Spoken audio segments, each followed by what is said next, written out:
Hey there guys, IPC guy here with the news in tech and gaming for the week. There are a few topics to touch on. You're probably getting this video a bit later than usual because we've been busy with, integrating our new assistant, let's say. She's going to be doing some work around here, specifically on testing on the benefits of dust and hair filters on your system.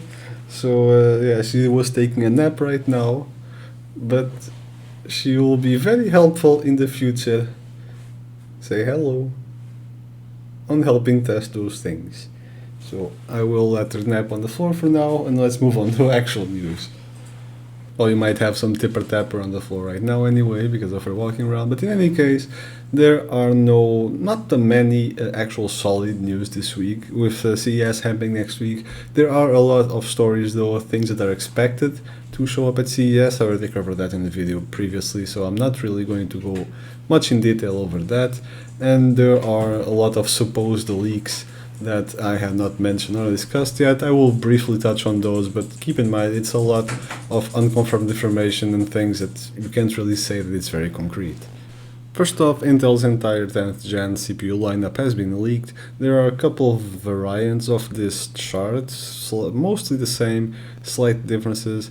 In any case, the differences that I noticed between the different versions that I saw mostly wind up in being like an extra 100 or something megahertz on the clock boost or something like that.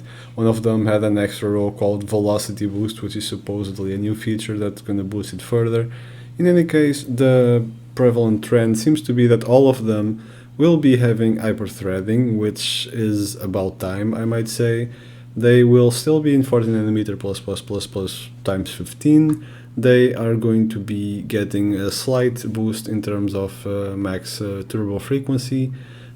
Core and thread count are going up across the board, specifically on the 10900K. It's going to be 10 core, 20 threads, so 2 extra threads on 2 extra cores and 4 extra threads on the flagship product, which is pretty decent and brings it a bit closer to Ryzen in terms of multi-threaded performance.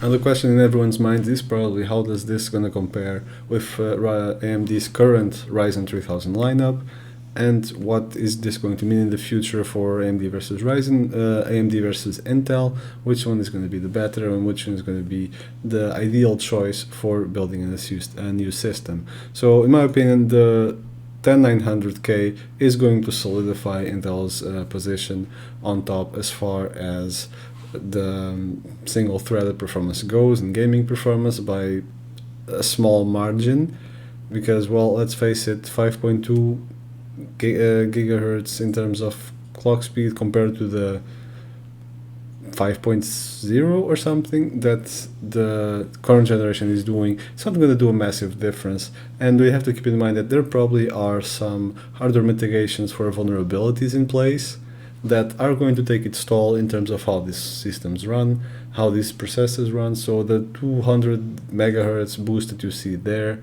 might be completely gobbled down by those mitigations, much like we saw on the XE parts, that even though the clock speed was higher, the performance was almost the same because, well, yeah, the mitigations in place kind of slow it down to that point.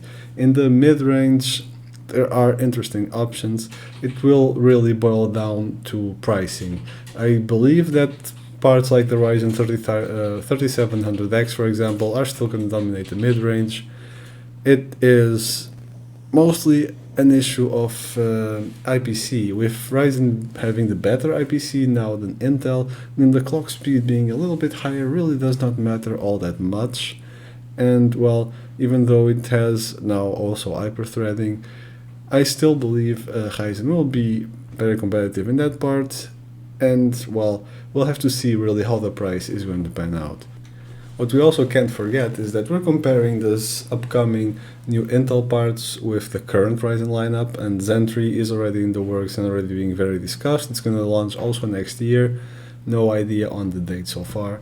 So those are probably the ones that we really should be comparing these CPUs too, because, well, they will be the competition to each other for most of their lifetimes, even if they're launched a few months in between. And we have been hearing rumors, which kind of segues into the next new segment, of Zen 3 architecture being completed and expecting 15% faster IPC. Now, this 15% is usually mentioned as 17%. On other sources, it's 15% on this source. In any case, it is a 50% increase in the integer sort of computation and up to 50% in terms of floating point. It's also worth mentioning that it's going to be manufactured in an improved node 7nm plus, so expect further efficiency improvements on that node as well as increased clock speeds. They probably won't crank up the cores too much this time around, maybe a couple of cores, maybe not. We don't have a lot of details on that so far, but the performance in general will be massively increased and might completely bridge the gap on single threaded applications while completely dominating once again on multi-threaded. We'll have to wait for further announcements to comment on this and pricing, obviously, but it is looking very, very good from a pure performance point of view. Best of all, it will still be on the AM4 socket, unlike Intel's parts, which are probably going to require a new socket. And this whole changing sockets basically every generation or every 2 generations gets really old really fast, especially when you consider that within a year, 2 years, they're going to move on to 7nm.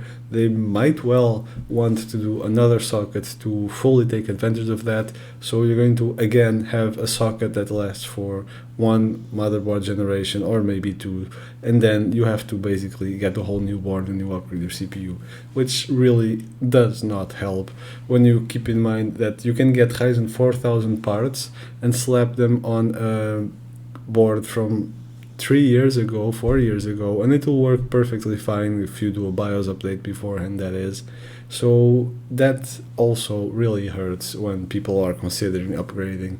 And, well, if they're on the budget and can't afford the motherboard, they might just not upgrade, or at least not as quickly, and yeah, that's gonna hurt your company as well, obviously. It's decisions like that that are helping AMD achieve results like this, like having for the first time 40% of the processor market share for the first time in the past 14 years. Now, granted, this is only from systems running the Passmark benchmark, so it's a limited sample size, let's say.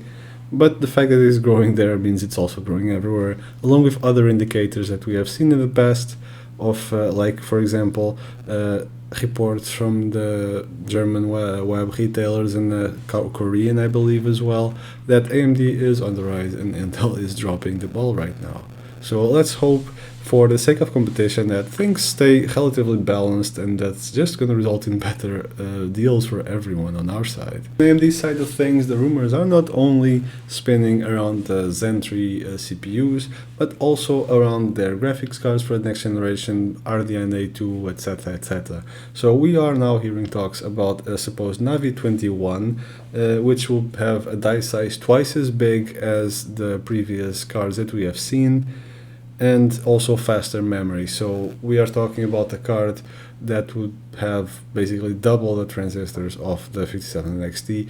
Keep in mind, this does not translate to double the performance. However, this will be, in theory, if real and if done properly, a card that would be competing with the 2080 Ti, possibly being a good 10 to 25-ish or something percent better than 2080 Ti. Now, obviously, Nvidia's next generation is also coming next year, so beating the 2080 Ti does not mean a whole lot, and also Nvidia has been teasing the 2080 Ti Super for quite a while without actually releasing it, and they might just have it ready to drop whenever AMD does release this card, if it is an actual true rumor. So yeah, grain of salt there, and I do fully expect Nvidia to have a good answer to AMD if they do choose to pursue this. That said, it would be great to have an option, at least in the high-end segment, which is something we don't have right now, really. And it would really depend on terms of the pricing versus the performance, if it's a good deal or not. Obviously, it always depends on the pricing. It's a bit repetitive that I always keep saying that, I know, but that's really what it boils down to. Is it going to take the crown in terms of raw performance? Maybe, maybe not, but even if it does and it's super expensive, if it's 5% more effective and costs 20% more, then it's really not a good solution either. But if it's, let's say, 5% worse or 10% worse performance, but costs 20% less, then I would consider that to be the best deal of the two. So it really will depend on what it can do and how much AMD tries to charge us for it. Obviously, with these rumors of AMD having a high-end card, Nvidia does not really stay quiet either, and it just, once again, just happens to leak information just a few days after that, or even on the same day. This time we're hearing talk about Nvidia's next generation 7 Ampere having up to 50% faster performance and twice as power efficient as their Turing architecture. So this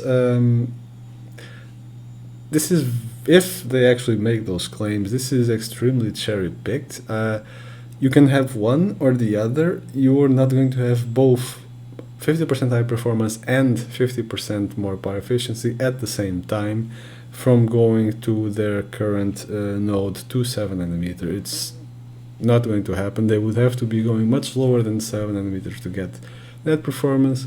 So they might be getting these numbers, but not testing the same card at the same settings. They might be getting 50% extra performance on 2080 Ti and 50% more power efficiency on a 60 level card, or vice versa, but not on the same card, not on the same workload. So it's a bit all throwing numbers out there, trying to get people hyped up for their launch and trying to kind of take the spotlight from potential launches that competition might make. So I have no doubt that those cards will be great. That's not my question here.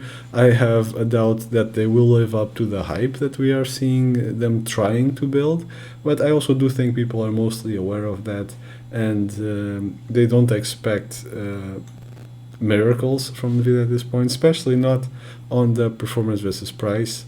I am fully confident we're going to get a performance upgrade, yes, but mostly a small performance upgrade, a big-ish upgrade in terms of ray tracing capabilities, and I don't expect the prices to drop, or at least not by much, and they might actually charge us even more for it, depending on what AMD is doing at that point. And while I didn't really want to go into detail on CES right now, with it being right around the corner, there is a small announcement that Sony made that, well, they say the future is coming at CES 2020, and well, it's pretty obvious what it's going to be, at least I would like to think so. We can probably expect a PlayStation 5 announcement or a few more details by then, so yeah, keep your eyes peeled for that. We already had some gameplay and trailer footage from the new PS5, from Godfall, so there is already functioning PS5s out there in testing, and they probably will give us a little showcase, even though